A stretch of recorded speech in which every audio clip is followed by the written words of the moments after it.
Wednesday afternoon lunch பார்த்திங்கன்னா பிரியாணி தான் ready பண்ணிகிட்ருந்தேன். சீரக சம்பா ரைஸ் வச்சு சிக்கன் பிரியாணி தான் செய்யலாம் அப்படின்னு சொல்லிட்டு பிளான் பண்ணி ரெடி பண்ணிகிட்ருந்தேன். நிறைய வந்து ஒரு 5 பெரிய சைஸ் வெங்காயம் வந்து 5 வெங்காயம் எடுத்து கட் பண்ணி நீல வாக்கில் கட் பண்ணி ஒரு 4-5 பச்சை மிளகாய் போட்டேன் காரத்துக்கு ஏற்ற மாதிரி.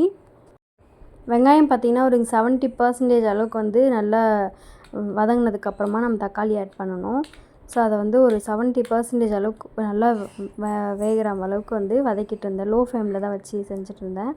வெங்காயம் வதங்குற அளவுக்கும் பிரியாணிக்குமே சேர்த்து வந்து உப்பு போட்டுட்டேன். ஏன்னா ஃபஸ்ட்டு போடும்போதோ செகண்ட் போடும்போதோ உப்பு அதிகமாகிடுச்சுன்னா பிரச்சனையாயிடும்னு சொல்லிட்டு போடும்போதே வந்து நம்மளுடைய மெஷர்மெண்ட்டுக்கு ஏற்ற மாதிரி வந்து உப்பு போட்டுட்டோன்னா அதுக்கப்புறம் நம்ம போட வேண்டிய அவசியம் இல்லை.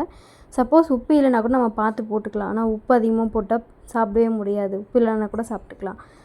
அதுக்கப்புறம் பார்த்திங்கன்னா தக்காளியை போட்டுட்டு நல்லா வதக்கி விட்டுருந்தேன். தக்காளி பார்த்திங்கன்னா நல்லா வதங்கணும். நல்லா ஒரு க்ரீமியான ஒரு கன்சிஸ்டன்சி வர வரைக்கும் நல்லா வதக்கிட்டு இருக்கணும். நல்லா குழஞ்சிடணும். தக்காளி குழஞ்சாதான் அதோட டேஸ்ட்டுமே நல்லாயிருக்கும். தக்காளி பார்த்திங்கன்னா பிரியாணியோட டேஸ்ட்டை வந்து என்ஹான்ஸ் பண்ணணும். நம்ம வதக்குறதுல தான் இருக்குது டேஸ்ட்டு.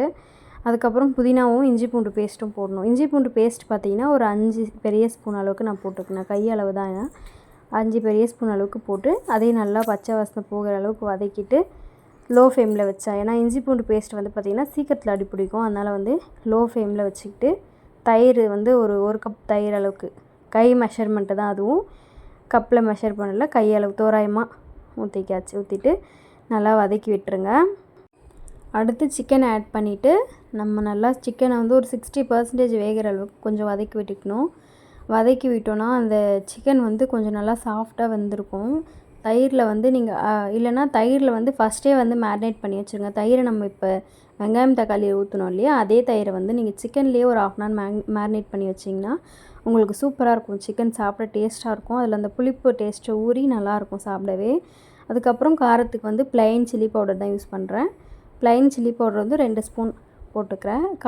உங்களுக்கு உரப்புக்கு ஏற்ற மாதிரி நீங்கள் போட்டுக்கோங்க. அதுக்கப்புறம் அரிசி அளந்து வச்சு தண்ணியும் ரெடி பண்ணி வச்சுருந்தேன். அந்த தண்ணியும் மெஷர்மெண்ட் பண்ணி வச்சுருந்த தண்ணியும் அப்படியே ஊற்றிட்டு கொஞ்சம் கொதித்து ஒரு 2 கொதி வந்ததுக்கப்புறமா நம்ம வந்து அரிசி ஆட் பண்ணிவிட்டு டம் போட்டு வச்சிடணும். பிரியாணி அவ்வளோதான். ஸோ இன்னொரு முக்கியமான விஷயம், நம்ம சேனலில் வந்து நிறைய சப்ஸ்கிரைபர் வந்திருக்காங்க. ரொம்ப ஹாப்பி பார்த்ததும். வியூஸும் பார்த்திங்கன்னா நிறையா போயிருக்கு.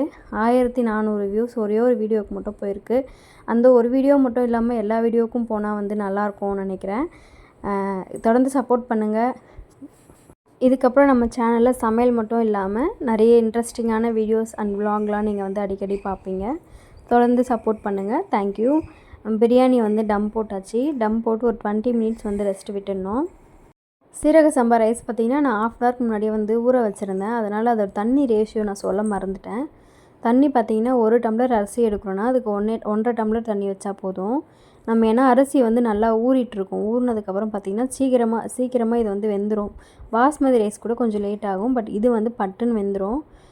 பாஸ்மதி ரைஸ்க்கும் அதே மெஷர்மெண்ட்டில் 1.25 வச்சா போதும். பாஸ்மதி ரைஸ்க்கு இதுக்கு வந்து பார்த்திங்கன்னா 1.5 வச்சாலே நம்ம கரெக்டாக இருக்கும். அப்போ தான் சாதம் வந்து குழையாமல் கொஞ்சம் உதிரியாக வரும். நான் எப்பயுமே குக்கரில் வைக்க மாட்டேன். இந்த மாதிரி டம் பிரியாணி பாத்திரத்தில் தான் வைப்பேன். ஏன்னா குக்கரில் வச்சா எனக்கு நிறைய குடஞ்சிரும் அப்படின்னு சொல்லிட்டு. தேங்க்யூ ஃபார் வாட்சிங்.